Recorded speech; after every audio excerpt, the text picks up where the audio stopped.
going to call this work session to order for the Anchorage School Board on October 21st at 4:02 p.m.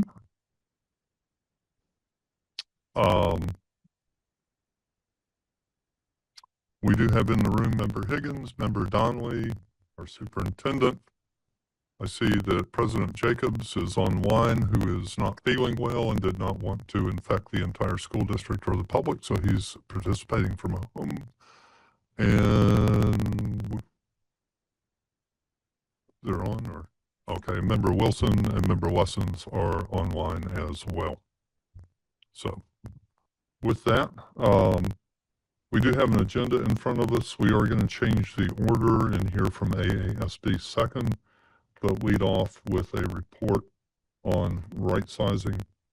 To the superintendent, you have the floor. Thank you, Mr. Chair. So I'll hand it off to our team in just a moment. We're joined by Jim Anderson, our Chief Operating Officer, and our guests from Thread. We're excited to share more about the childcare initiative that we reference, but also we'd like to share some more in-depth details as it relates to the right sizing proposal at large. Mr. Anderson? Good evening. We're going to start with some discussion with Stephanie Berglund. She's the CEO, President of KCI. Thread. Good evening, good afternoon, I guess. Thank you, members of the school board and leadership at ASD and all the public. I'm Stephanie Berglund, the CEO of Thread. And if you're not familiar with our organization, we are a statewide nonprofit focused on a vision of strengthening access to affordable and high quality childcare. So we provide a large menu of services and supports to the sector, and I am excited to share a little bit of some of those details with you this afternoon. But I want to start by thanking you all for considering how you can strengthen the partnership, including your infrastructure in childcare. Childcare across the state and in Anchorage continues to be in crisis. There's a huge gap in the need and demand for childcare with the supply available. We were just looking at recent numbers, and in Anchorage alone, there's a gap of over 8,000 children who don't have access to childcare that they need it. That means all of their adults in the household are working and don't have access to quality childcare during the day. So thank you for considering how there can be options for partnership with the school district. Co-locating childcare with other sectors and industries is a trend we're seeing grow across the country, where there's partnership for co-location of childcare in senior centers, government buildings, and school districts like you're considering. So I want to acknowledge your effort and the research that you've done so far, and commend you for exploring this. As I described, Thread is a private nonprofit working across the state. We are primarily a social service, direct service organization, and I gave you all our brochure, which is a helpful frame of our services. We provide services to families, to early educators, to early childhood education programs, and also businesses and community. And this afternoon, I just wanted to highlight some of the specific services that we provide to early educators and to early childhood education programs, since that's an area specifically that you're focused on and looking at. When I say early childhood education programs, Thread is a hub of supports and resources for all early childhood education programs. So that includes childcare, Head Start and Early Head Start. It includes our pre-K programs, including in the ASD and other school districts across the state. And we are providing services and supports for our tribal and military child care programs as well. So we offer, like I said, a large menu of services, and wanted to highlight a few of those for you today. For early educators, Thread is the largest provider of training and professional development supports and services for our early educators in the state.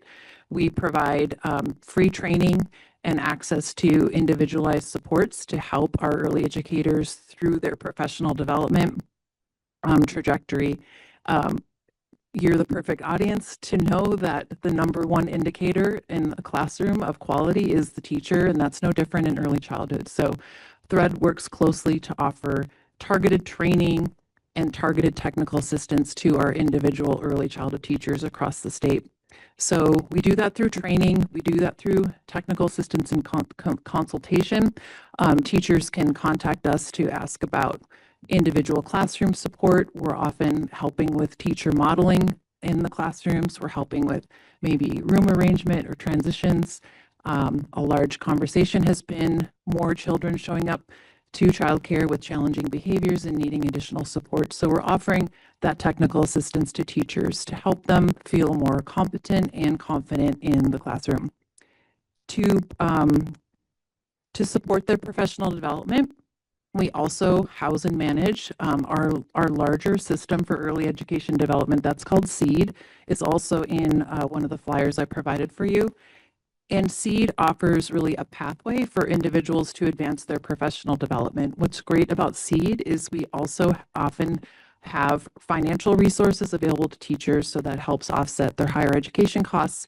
We can give them pathways for scholarships and sponsor some of their access to training that we don't provide. And to programs, since you're considering partnering with childcare programs, I wanted to share that for licensed childcare across the state, we offer our largest menu of services. Right now, all of our training that I mentioned is free, and many of our supports and resources for programs are also free of charge at Thread.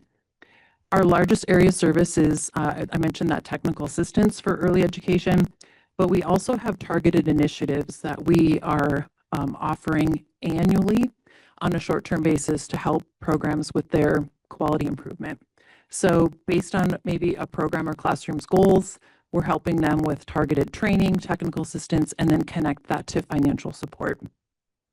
Right now, we have an exciting entrepreneurship, I guess, opportunity called Start a Business of Caring.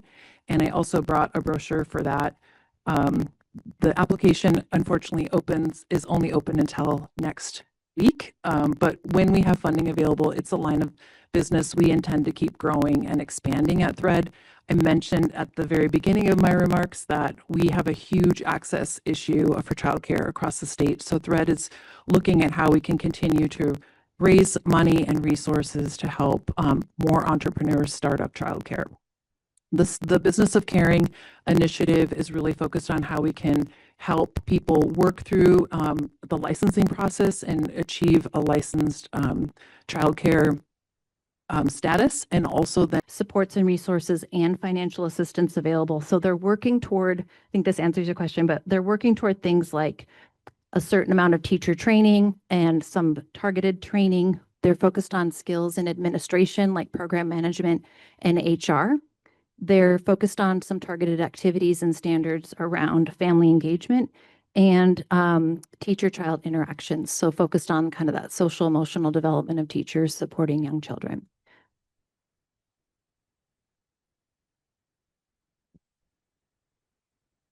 So I just wanted to close by mentioning that our services and supports, like I said, are available to all licensed early childhood education programs, with most of them available to all childcare programs.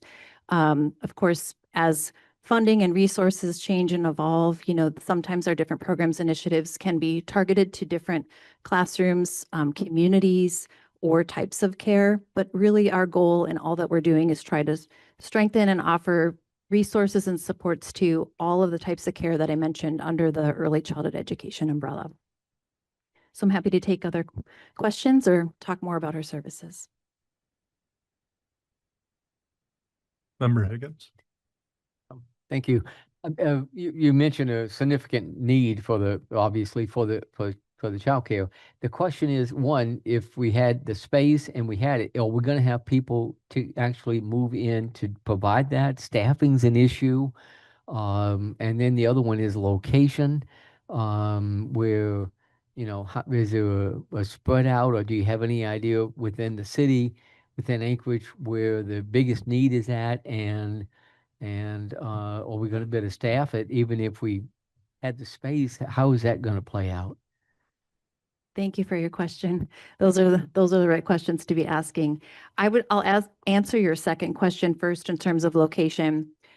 We know that there's a huge demand in all zip codes in the Anchorage Bowl. So I think already the schools are well placed, to accommodate where families and children are in need of education services and support. So I would really look to you all to help determine the right space. I mean, our community is small enough that, and the demand is large enough right now that we know parents are traveling longer than even maybe they would like to access the care that they need. But of course, most families will look for care close to home or close to work, and that varies depending on family, need and makeup. The second question that you have is around the workforce.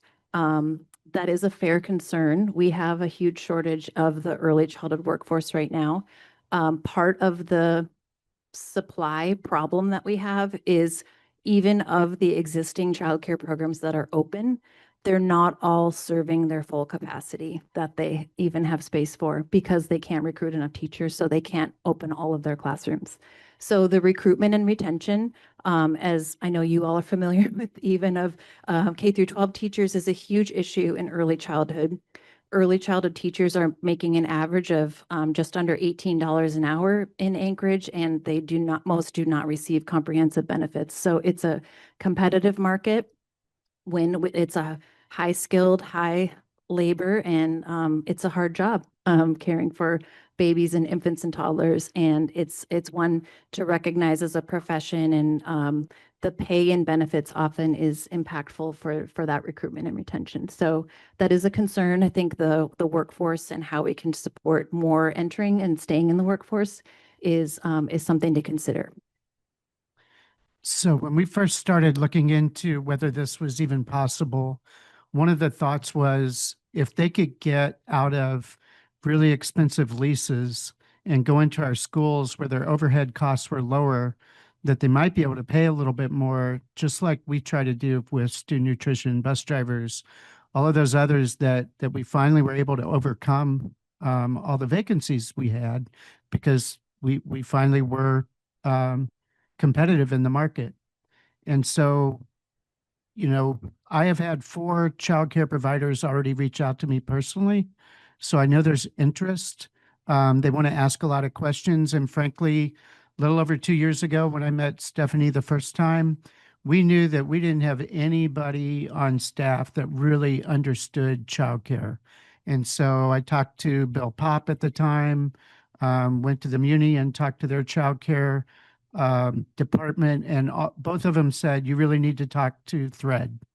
They're the people who actually understand the business, how to get people trained and licensed and certified, and things ASD couldn't do. And frankly, we're not running the childcare site if they open up in our school. It's a separate entity, and they have their own business operations. So when we put out the ITB and start evaluating, and they start having questions, especially the entrepreneur folks, I think between really Thread is going to be our biggest partner to answer those questions about how do you go from I've got an idea to a business. And she's got the expertise, the people who can help them actually figure this out. Whereas ASD, we're really going to be landlords for that space. But they need someone smart like Stephanie and her team to work through how do I build my business model? How do I get training? How do I do all those things? And that's really what Thread does for this community. Do any of these function as a nonprofit versus they do? Yes, there's all different types of private childcare. Private, there's also nonprofit, there's faith-based, there's maybe a philosophy-based program like a Montessori program or other type of, philosophy-based program as well. Any other questions? Do we have any questions from folks online?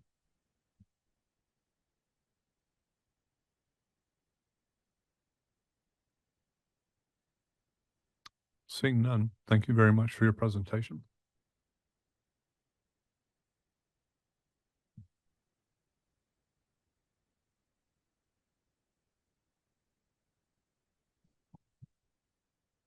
And to clarify, I did say we didn't have anyone on staff. We actually have someone in IT who knows a lot about the childcare business. But really Stephanie is really our font of knowledge. So now we're going to get to the second brief of this fiscal year for right sizing, and I'll turn it over to Dr. Bryant for opening comments. Thank you. So we'll go ahead and complete a deeper dive into where we're at since the initial announcement of our proposal, including feeder patterns and various demographic spreads of students. So Mr. Anderson, take it from here. So this slide is not unfamiliar to you. We are looking at, as one of the main tenets this year, we looked through a lot of our schools and we tried to find spaces and places within our schools that we could better utilize. And in that regard, some of them are offices and storage areas for CIT and migrant, and others can we get out of leases. But really this year we wanted to focus on, let's try to do something with childcare. And I think you'll see later in this brief, actually at the very end of the brief, that we have found some schools that are located all around the Anchorage Bowl in order to recognize that we are a childcare desert. And of course, we'll talk again about boundary adjustments, and then we'll talk about the 2 school consolidations that we briefed 2 weeks ago. So I showed this slide a couple weeks ago, and it kind of talked through quite a few of them on, we really don't account for the space properly if we use the state formula for capacity. And that's going to be a multi-month process to try to reshape how we look at square footage. And really just one good example is if you go back to 2010, we had about 500 plus intensive needs students. Now we may have lost 6,000 students since then, but now we're up to 1,100, which is 180% growth. So that classroom of 114 square feet per person that the state uses doesn't account for the diversity of the needs of our classes, where some of them really do, for good reason, only have 3 or 4 students in them and not a classroom of 25. So we'll keep working that process. I would like to point some attention down to Lake Otis, though. We don't know that how many children we're going to get from the relief evacuation effort. We got a little over 130, I think, by tomorrow, 140 now. So we have about 140 enrolled by tomorrow morning. That number will keep moving up over the next couple of weeks and maybe even over the next month or so. The bulk of the elementary are going to be going to College Gate, although depending on where they live and family members and parental choice, which is always real, they may not all go to College Gate. There'll be some spattered around, and to Alaska Native Cultural Charter School. But if there ends up being a really large amount, Lake Otis really is in a great position to be a backup school. And I just wanted to put that out now, because we don't know what's going to happen in 2 weeks. Any more than 3 weeks ago, we didn't know a typhoon was going to hit, and we were going to spend the next 8 days, 9 days straight trying to help out these families and children from the villages. So as we go through this and the evacuation continues, slows down, or stops, it could be some go back to the village. We'll keep tracking it. Obviously, I just didn't want it to be a surprise in 2 weeks if all of a sudden we have a large influx that's actually moving into Lake Otis. And that would, of course, change the facts behind whether that would be the best school to close and consolidate. So can we stay on that slide for a second, Jim?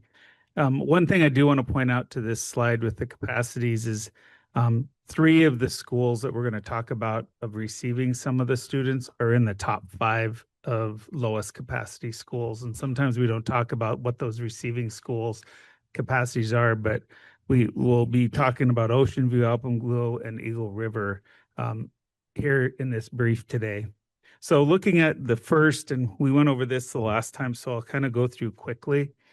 Fire Lake Elementary School, we're looking at less than 5 students going to Chugiak Elementary School, 41 going to Fire Lake or Birchwood Elementary School, and 143 going to Eagle River Elementary School. When you look at those adjusted capacities, Birchwood's capacity goes from 64% this year to 72% next year.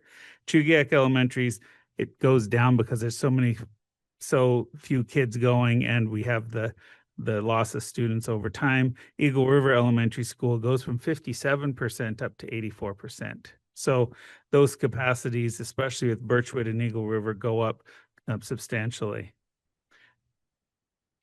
So I'll walk you through the next 3 slides. I showed a little bit last 2 weeks ago, but these are all the schools in the Eagle River area. And I wanted to just explain this slide for the people who are watching this, either recorded or live, but to make sure the board members understand. So when you see Alpenglow students at the top, you can see that 245 from within the Alpenglow zone choose to go to school at Alpenglow Elementary. All of those other students choose different schools.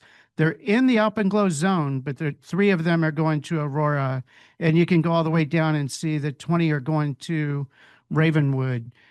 This is pretty typical of Eagle River, that about a third of all of the students in any one school zone, and it goes up to 45% for a couple of the schools, they choose to go to a different school, and not just in the Eagle River area, but all across town. And then as you move down, you can see it's the same thing for Fire Lake. 160 of the almost 250 kids in the Fire Lake zone are going to Fire Lake. And of course, students from other zones are also going to Fire Lake. And to just give you an idea on this slide, those are all of the schools, to include, let me go back to Eagle Academy. So you can see where the Eagle Academy gets their students. I did not put a list that shows everywhere they get them from. I really just stuck with the Eagle River area because that's the school zones that we're talking about. They obviously, like every charter school, get students from all over the district. But if you look at the far right of the bottom column, this whole column shows lives in on the left, and that's the number of students that live in that school zone. And then it goes how many attends in that zone, how many transfer out. And you can see that Eagle River is really roughly overall a little bit more than a third choose to go to a school outside of their zone. And when we get to the Lake Otis area, you'll see it's even bigger. It's larger numbers in that area are choosing to go to other schools. And it really makes sense because there's more charter schools in the Anchorage area proper, near Lake Otis. There's a lot of schools that are close to Lake Otis, to include the UPIC Immersion at College Gate and all of those options that are available within miles of Lake Otis. You'll see the numbers are actually a little bit higher. We're going to get there. We're going to get. It's quite a few down, but we're almost there. So looking at the maps of Lake Otis Elementary School and where the students would go, we have a real small number going to Airport Heights, not too many going to College Gate, a number going to, I think 25 going to Rogers Park, and then kind of the Tudor Cassoon area down below, we break up into into bigger, more detailed in the next slide. Kind of looking at, this slide was looking at what are the different pockets of kids, but really the following slide is the one that shows us that we're looking at 37 students going to Tudor Elementary School and 125 going to Cassoon Elementary School. This map is different than the first time we briefed this, as we needed to figure out, as we were figuring out special education populations and programmatic needs and stuff. This has changed since the last time we briefed it. Looking at the overall percentages of capacity, Cassoon Elementary will go from 74% to 95%. Rogers Park goes from 66 to 65 because that number does not, of extra students, does not exceed the number of students that we're anticipating to be leaving. And then Tudor Elementary School goes from 82 to 92%. then looking at the zone exempts. So here's all the zone exemptions near Lake Otis. This College Gate is going to be one of the schools where between that and ANCCS that we focus on those UPIC students who choose to register for those schools. Airport Heights, the same kind of thing. And then there's not a school on this list. And really, Cassoon kind of surprised me at within the Cassoon area, just how many go out of bounds or out of their school zone. But it's really this slide that this area within town, parental choice is far bigger than Eagle River because it has really Eagle River's got, if you want to look at, special programs or something unique, you've got the Spanish immersion, you've got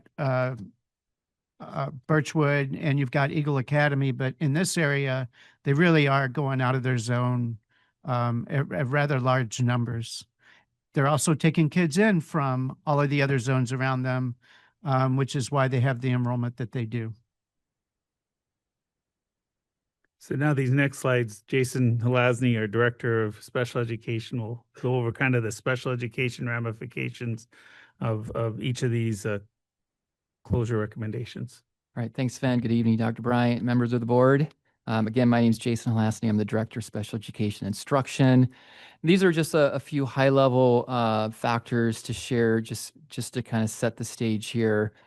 We have some legal obligations under IDEA to place children as close as possible to their home. So that's a legal obligation. We do have, our goal is to minimize transitions as much as possible, especially for students with disabilities. We do aim to provide access to typical peers from a child's neighborhood by identifying regional placement locations that feed to the same middle and high school. So that's a really important thing to align with the feeder middle school. And then, of course, by remaining in the middle school and high school feeder zone, zones are more condensed and transportation times are decreased. So just a few high-level points to share. Next slide. Just a quick overview of a couple of our programs. We do have a structured learning program here in the district, and this is designed for students that really do need a high level of structure and predictability, routine, lots of visual supports, these specialized services and supports that are beyond what we would typically do in all elementary schools. These are special programs that are considered regional placements. We do have a life skills program as well. I see the next one is SBBS. SBBS is our school-based behavior supports program. These are regional programs for students that demonstrate significant and challenging behaviors. So we do focus on behavior plans and functions of behavior and interventions that do support students that have these emotional, behavioral, and social needs. A couple here of our proposals for Lake Otis. Students who are identified as resource, they would be going with their other schools. That they're going to be following our gen ed students based on their address, of course. So that's just, they're going to be following gen ed students based on their address. At Lake Otis, we do have a life skills program. Currently, we have 4 classrooms over at Lake Otis. We have 4 teachers and 11 paraprofessionals. About 39 students currently receive our life skill services and supports at Lake Otis. For next year, we're projecting 30 to 35 students. This is about, again, 4 classrooms. So our plan is to expand Airport Heights from 2 classrooms to 3. And then we plan to open a new life skills program at Russian Jack Elementary with 3 classrooms. And so these schools were selected for several reasons. One, to keep students in the same middle and high school feeder zone that I mentioned earlier as their gen ed peers, and space is available at these schools. For Cassoon SBBS, in order to have enough classrooms at Cassoon to accommodate the approximate 125 students we're anticipating from Lake Otis Elementary, we are proposing that the school-based behavior supports, or SBBS program, be relocated to Ocean View Elementary School. Ocean View is selected for several reasons. Again, to keep students in the same middle and high school feeder zones as their gen ed peers, and there is space at Ocean View. And currently, we do not have any special programs at Ocean View. And I believe they're at about 46% capacity at Ocean View. Jason, could I make one other Yes. point about Ocean View as well? I think it's important for the board to be informed that in the Cassoon SBBS program, a majority of those students live in South Anchorage. And while Cassoon is our furthest south program for SBBS, there are schools like Ocean View that are closer, that have the room. And so really, if you look at moving SBBS closer to that South Anchorage neighborhood area, students have a shorter bus ride, and parents can readily access to that school more readily, so to be involved with their school's programming and child's education. So I just wanted to make that note as well. Thank you, Kirsten. So we'll go to the next slide. So for the proposed Fire Lake closure, again, our resource students would follow the same residential boundaries as gen ed students. We do have a structured learning program currently at Fire Lake. And that is, we have 3 classrooms, 3 teachers, and 7 paraprofessionals in that program. There are currently 22 students who receive services in the SLC program at Fire Lake. So for next year, there's projected 17 to 22 students, and this is again 3 classrooms.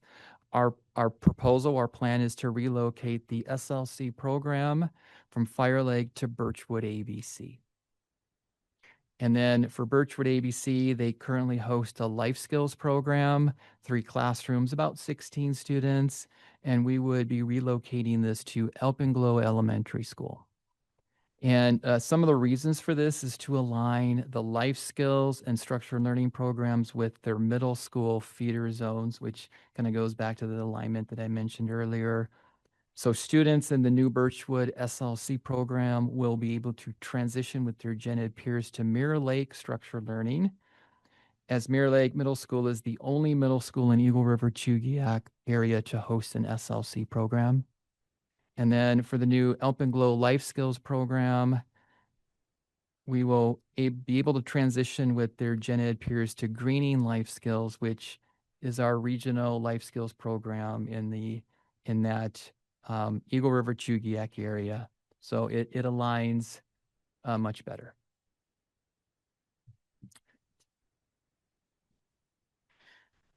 So I thought we could talk about the anticipated community feedback. We know that we spent weeks and weeks, months getting community feedback last year.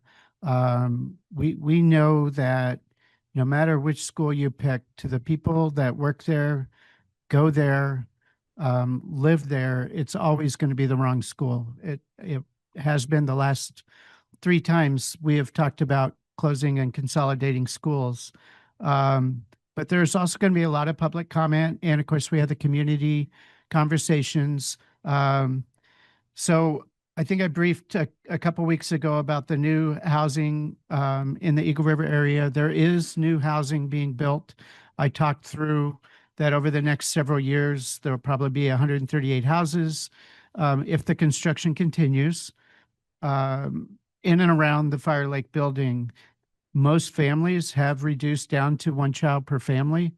And so even if you had more than that, 70, 80 kids at 0 through 12, it still probably wouldn't significantly change the enrollment at one school. There is that development of 4 apartment buildings just on the other side of the highway.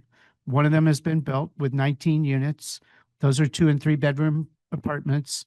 There certainly is potential that we will get students from that area. But again, if you look at the capacity at Birchwood and the other schools, there's still the capacity to absorb it.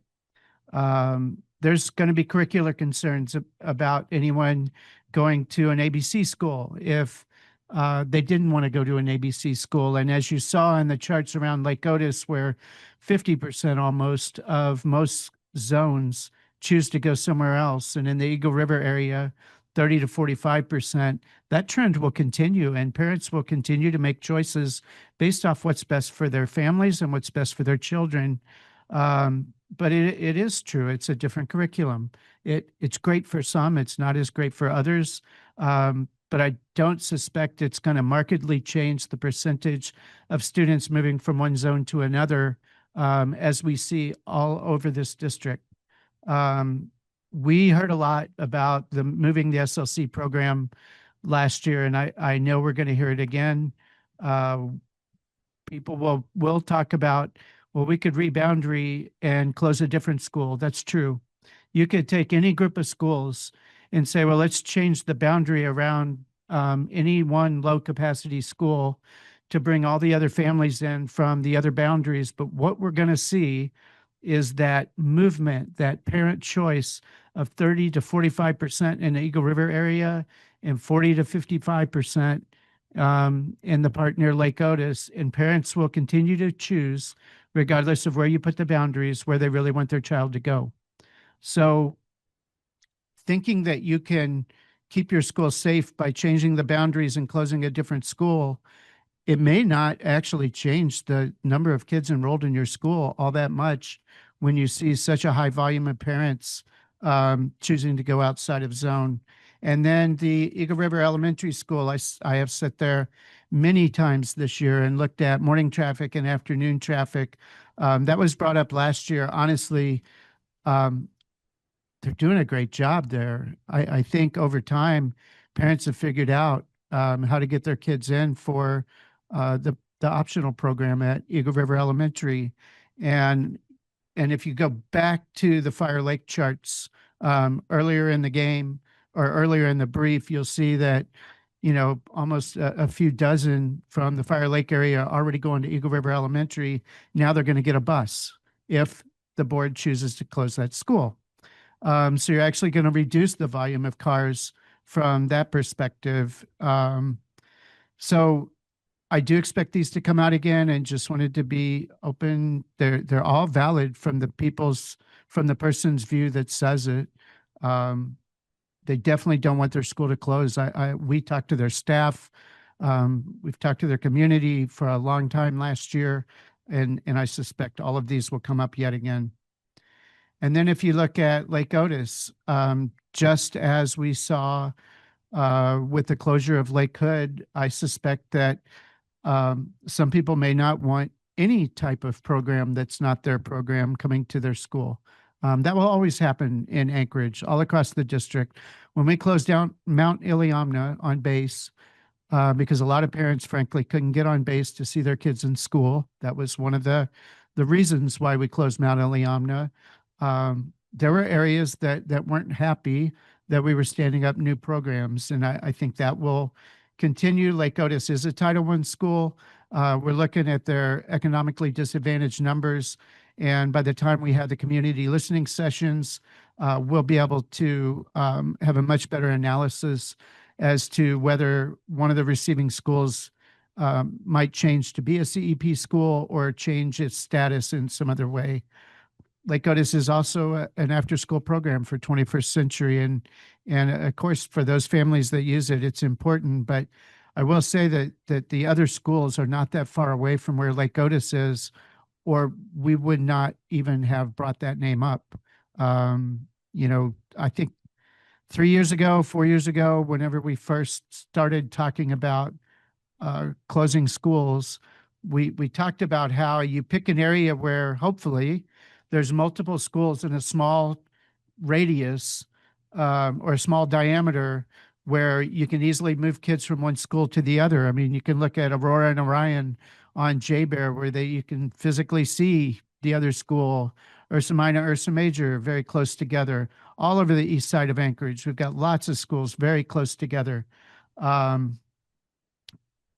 frankly, Lake Otis is near several other schools. That's why we were able to come up with a plan to reboundary and move those students to other schools. The life skills students at Lake Otis, they would obviously be moving as Jason briefed. And I suspect the board will hear from that.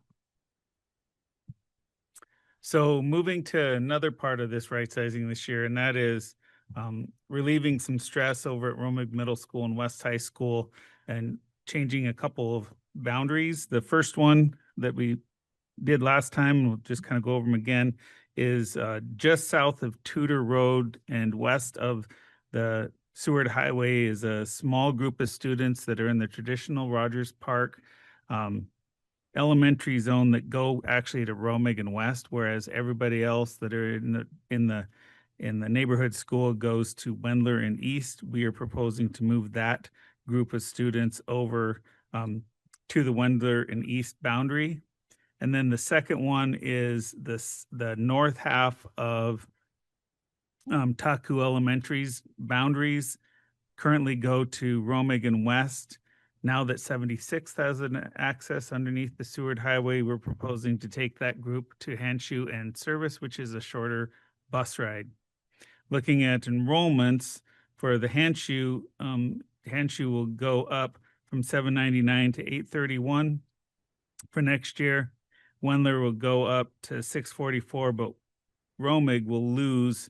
They'll go from 1,117 to 959. So it does support some of the relieve some of the pressure at Romig. And then for the high schools, the services slated to only increase by 11 students, even after getting 71 because of the traditional loss of students.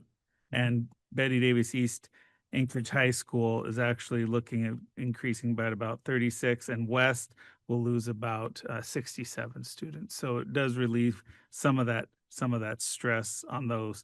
One thing that we said we'd bring up this time that we didn't know last time is what would we do with students that currently go to Romig and West? After looking at all of the options with busing and everything, we are going to allow for students to stay at Romig, but they will not have transportation. So they can stay through their 8th grade year at Romig, but they would have to transport themselves.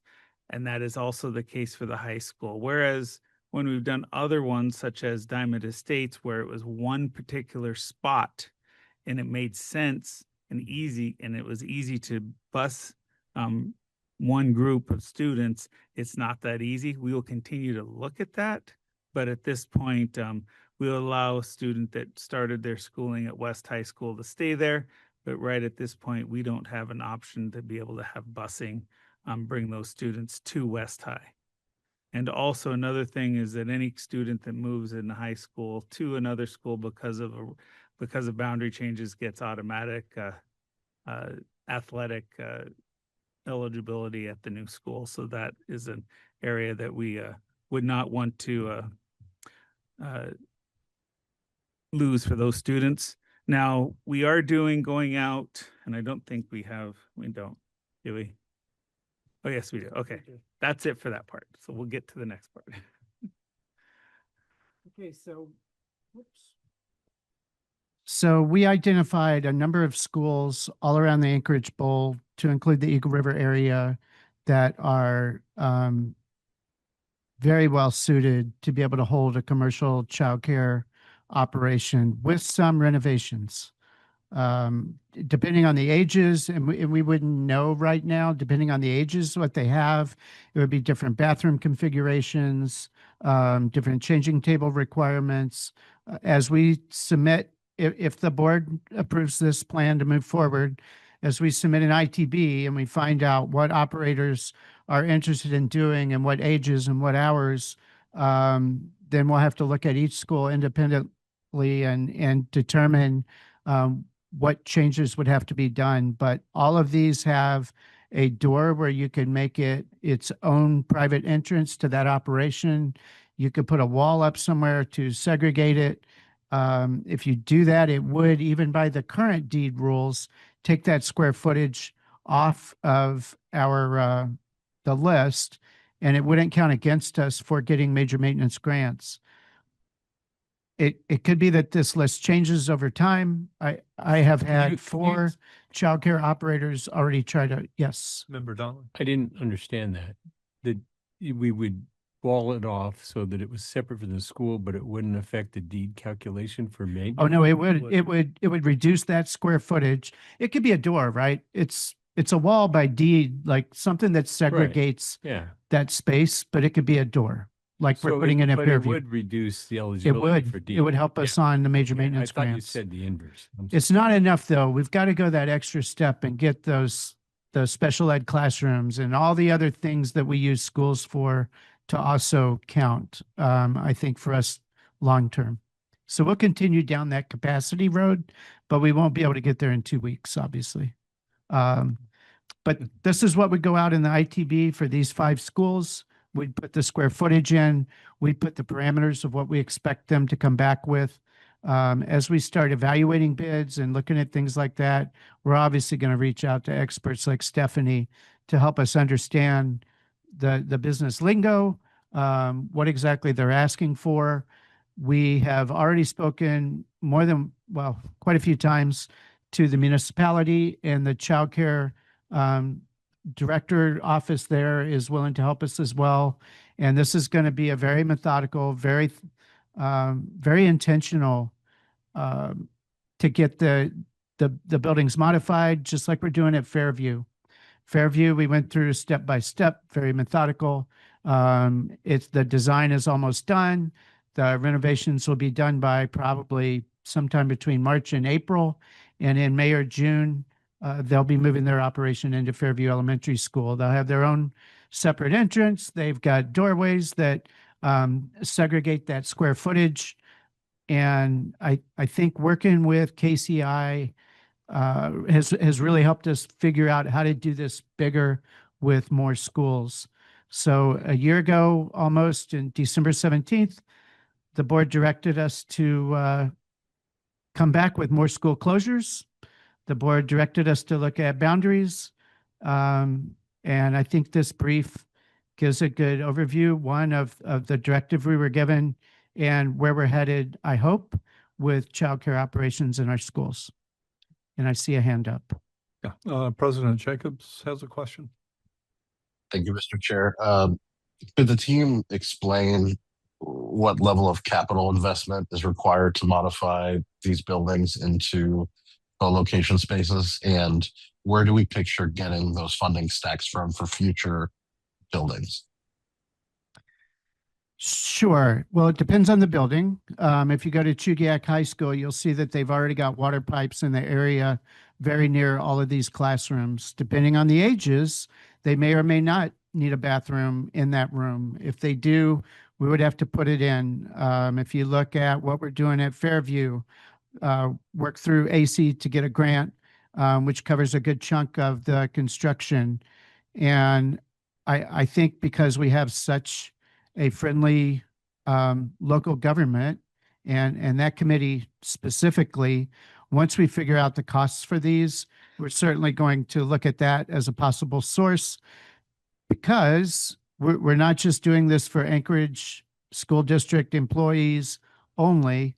We're doing this for the whole community, and I think it's going to be embraced if we can get operators to take the chance and form a business and try to operate in our schools. Was there a follow-up? I'm good for now. Thank you. Member Watson's had a question, and then Member Higgins. Yeah, thank you. President Jacobs mostly asked my question, but I will follow up. When would we see essentially an overview of those capital costs? I presume after the ITBs go out. But maybe you guys can help us understand the timeline a little bit more.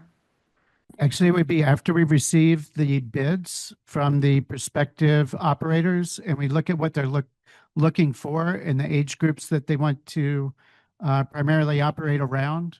And then we will look at the facilities and be able to determine it. That's probably 6+ months out. The other option, of course, is, not doing anything. Doing nothing is always an option. Member Higgins? Thank you. You made an interesting point a few minutes ago about 30-something kids in 4 classrooms because of special needs. How does all that factor into the utilization? You've got so much square footage. You're using the state's formula, but you've got part of that that's not really readily available to be used at a larger classroom amount unless you move it out. So when we look at utilization, the rates and what that really represents, that's a concern coming from the public right off the bat. I can tell you that's coming in all over the place, that our numbers are simply not accurate or not reasonable because you're not factoring out the spaces that are not being able to be fully utilized. And in the sense of so many kids in a classroom. So are you looking at that, or are you factoring that in to decide how much space, how much is utilized or not? I'm in complete agreement with you. I think the last 2 briefings I gave focused on changing the way we look at capacity, focused on taking credit for a classroom that by design can only have 3 to 4 kids in it, and getting the state to change their rules on what defines capacity. I think that was really my main focus on the first brief. It's going to probably take us easily the rest of the school year. And then it's going to be trying to get the state to change its regulations on how they account. There's going to be, we have a gentleman on our staff who's on the committee at the state. He knows this better than, there's only a few other people in the whole state that understand it better. And I think we have to go after and say that we're not like the Anchorage School District of 50,000 kids and 570 intensive needs. We're the Anchorage School District that looks like 42,000 kids and 1,100 intensive needs, and try to get the state to realize that all children at elementary level are not 114 square feet. They're all different, and I think it's going to take months for us to finish all of the schools program by program, which will keep changing, right? So you look at special ed pre-K. We've already got a full class or 2 classes just in testing in the first month and a half of school that we're going to have to stand up classrooms in January that we never would have stood up in 2010. So the needs are going to keep changing.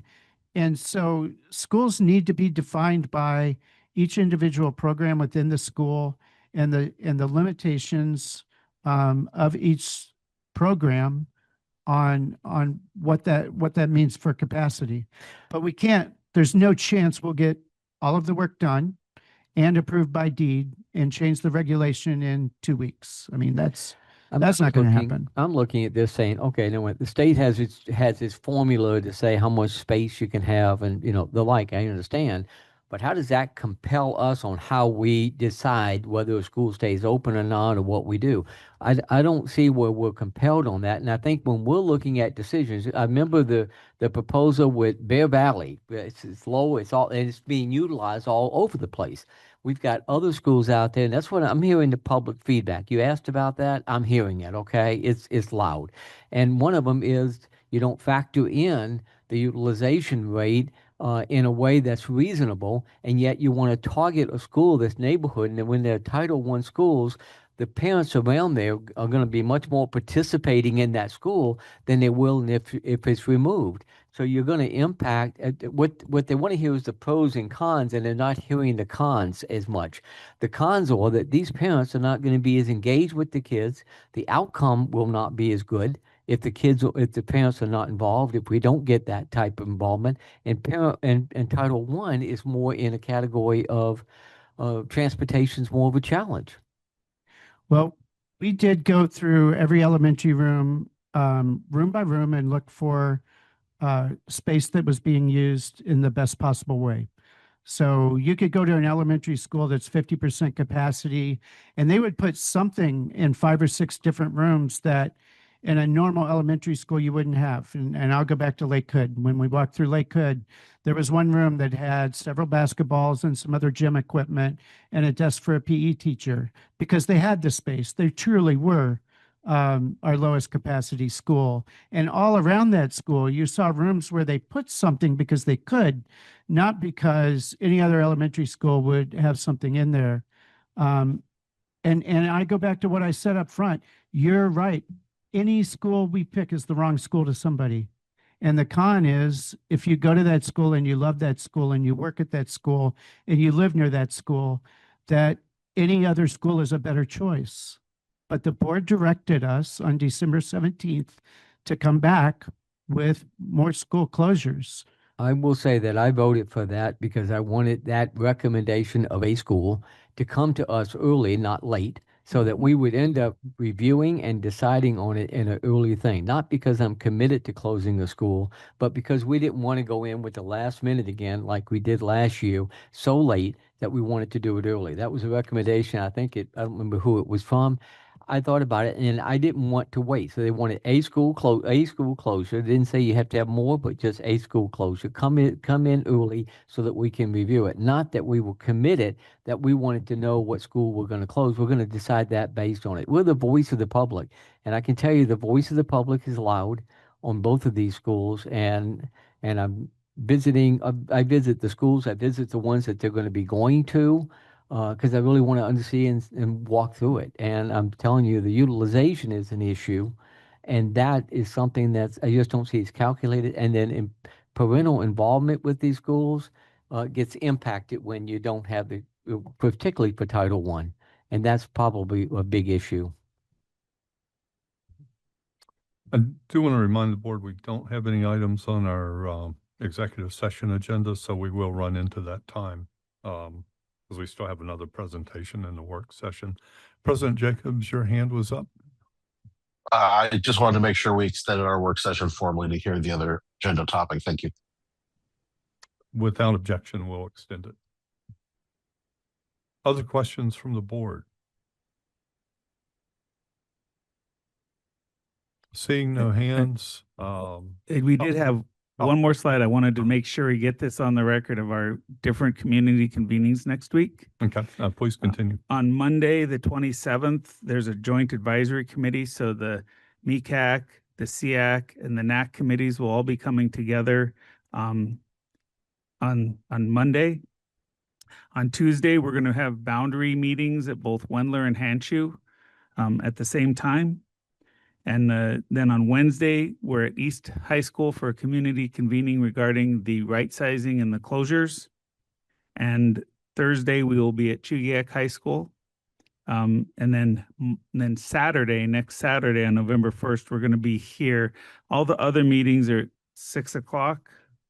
The November 1st one is at noon, the one that's here on Saturday.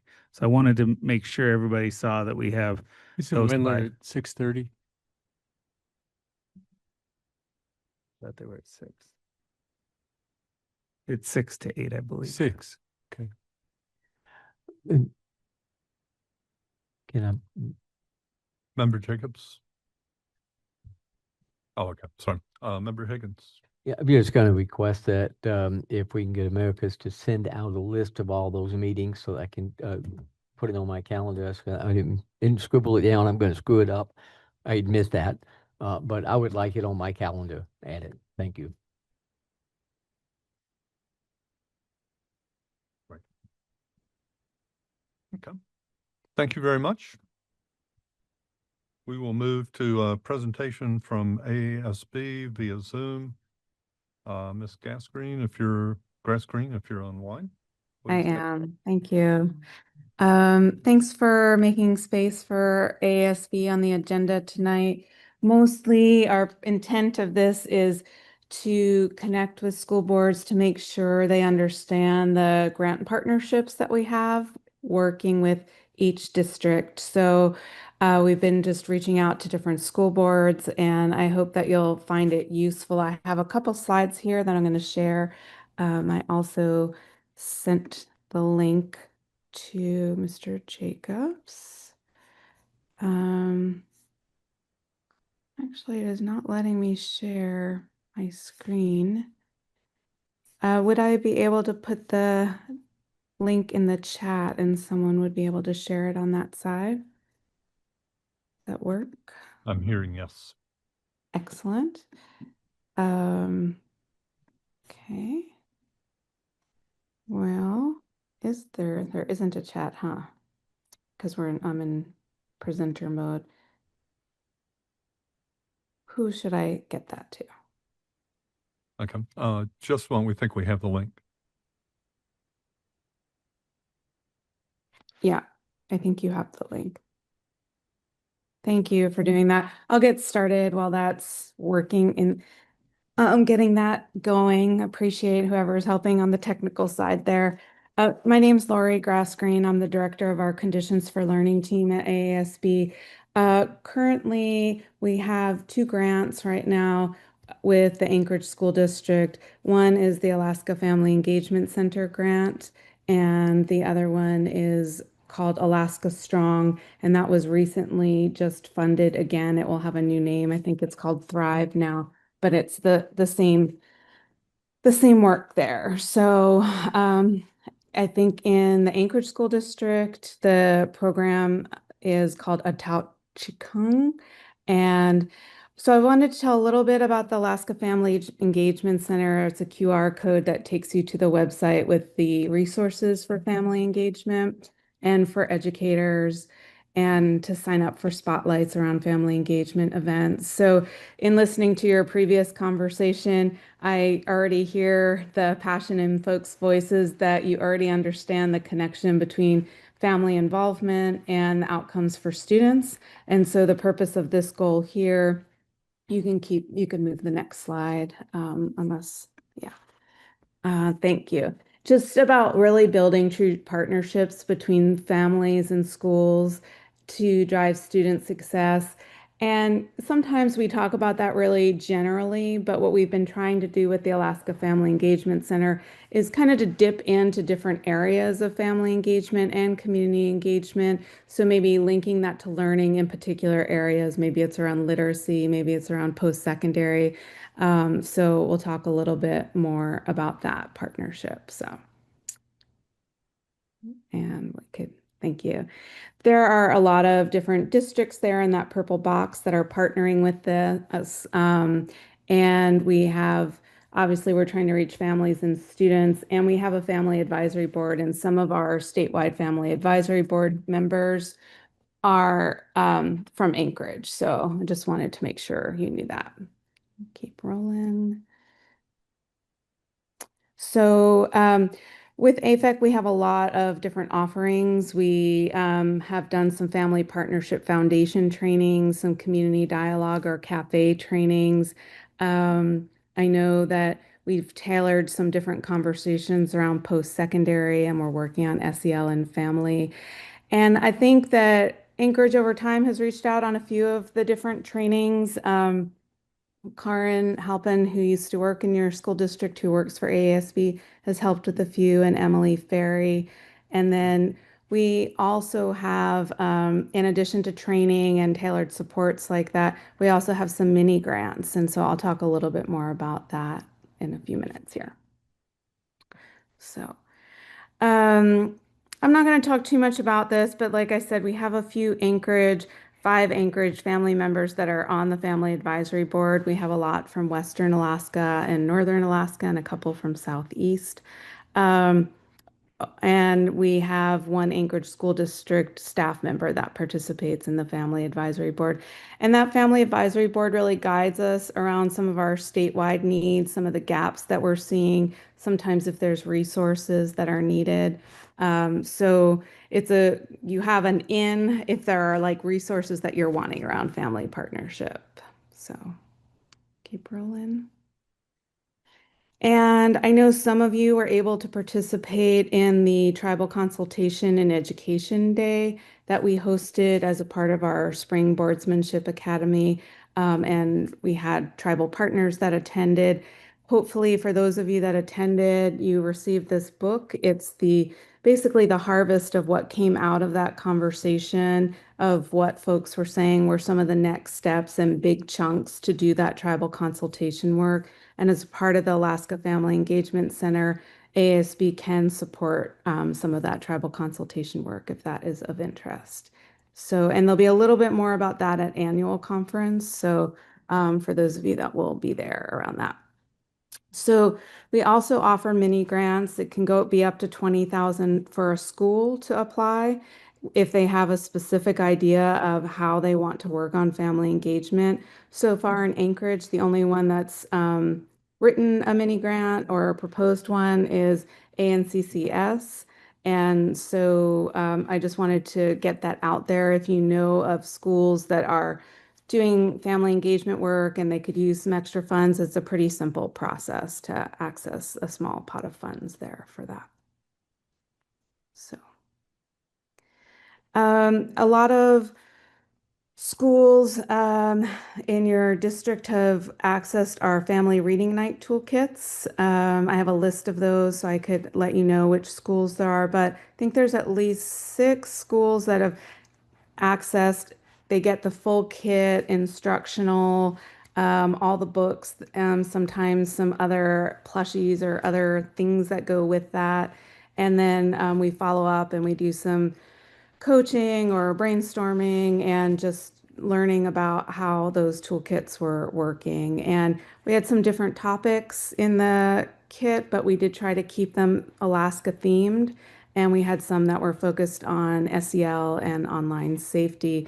The new batch that's coming out have a little bit more about thinking about the future and literacy for a little bit older students, as that was requested by the teachers we worked with. So yeah, we have a series too that we're offering for families directly. So if you all want to circulate it and you think some of your families would be interested, the topic, we have 2 twice a month, the same topic, and then we have different topics every month. So they're the first and third Wednesdays, and any families in the state are welcome to join virtually. So we just wanted to say that families, we've had a really good response both from families and staff that have participated in the family literacy nights. And so 98% of your staff, this is for Anchorage specifically, who participated in the training reported their increased capacity to work with families to meet the academic and developmental needs of their children. So we feel like that was a pretty good response from the schools that participated, and statewide it was pretty similar. We had pretty high responses there. Also, as a part of the Family Engagement Center, you all already participate in the school climate and connectedness survey, and I know that you're already using your data in different ways. And we use them for any of these grants that we're working on. That's a part of our reporting tools. But we also try to create some snapshots, and so that your district team and other schools, if they're interested, could have a snapshot just of some of the highlights of the family partnership pieces. And, you can see here that this is a comparison just between families, staff, and students and their perceptions about the schools being welcoming places for families, and how the school involves parents. And so we can use these as tools sometimes just to say, well, what is your strength here, and what are some areas you still want to grow with your family partnership work? So, honestly, for some statewide, believe it or not, I know you all are making some really hard decisions right now, and in the past year, but this school involves families in making important decisions that is above like the state average there. So I'd say good job on that, but it is the one that usually can be the lowest at different points, but it seems like you all have been doing some really good outreach. So I just wanted to see if there are any questions around the Family Engagement Center grant. There's lots of ways that we are partnering and still can partner, but before we move into Atau Chikung, I wanted to just see if there are any questions about the opportunity with the Alaska Family Engagement Center grant. Any questions from the board? Let's see, no hands online. No one in the room. Great. Don't think we've got a question. Thank you. All right, I can work with that. So I wanted to highlight this other partnership. This partnership we've had for over 5 years. We applied for it as Alaska Strong, and it's really a way to engage families, but it also has a cultural activities component and sort of a connection and conversation component. And through that, over 100 Anchorage families were served. And the current cycle is ending December 31st, but we just received a new 5-year grant partnership. So we're working on that memorandum of agreement between the Anchorage School District and AASB. And we hear so many positive comments. Like sometimes recruiting can be hard, and because it's a multi-session, it's not a one-off thing. It's like a cohort where, you know, you have multiple sessions with families together and folks get to know each other. But one thing we know is that most of the folks that participate have really said, can we continue to do this? It has been really important for me to connect with other families and even connect within my own family. And there's a quote down there that just says, a big takeaway for me was to be brave and try new things as a family and to involve other families, especially parents we're in the same cohort with. And it's important to take time as a family to connect and keep growing as parents. We learned traditional values and became aware of our own values that are important to pass on to our kids. So we've heard really good reviews, and this is something that we fund a staff position or two in this case to carry out this, and we work closely with the staff to create the curriculum, to support families, and to look at what there's some light case management wraparound around that piece too. So that's that slide. So yeah, this is the example of the calendar, and usually there's an activity where they're making something together, but there's also conversations around topics, and sometimes it includes topics around SEL or topics around like family goals or learning, but it's all happening within the context of you know, working on busy hands together. So okay. So, that might actually, is that the last slide there? So we just wanted to share and give an opportunity to either to ask questions or to say, hey, you know, as you're supporting family engagement work, we really hope that, you know, you'll think about this, or if there's something that would be important to the Anchorage School District around your family engagement partnership that we have.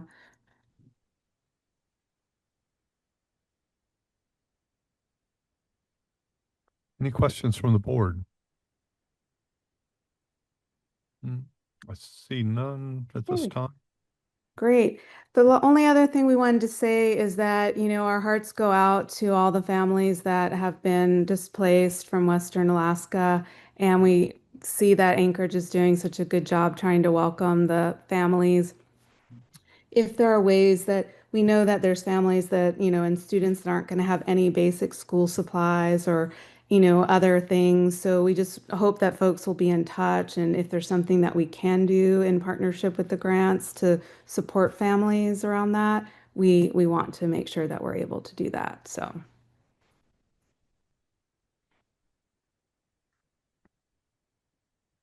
And that's all I have for you.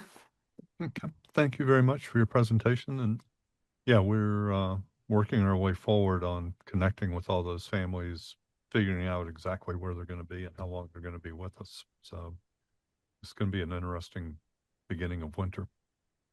Thank Well, you if there is a wish list, please keep us in mind to think about how we might be able to help. So. Okay, definitely will. Thank you very much for your Thanks. presentation. Bye. Okay. With that, we do not have an agenda for the executive session, so I would entertain a motion for us to adjourn the work session. Move we adjourn. Mr. Second. President. Moved by member Donnelly, seconded by member Higgins. We are adjourned until 6 p.m.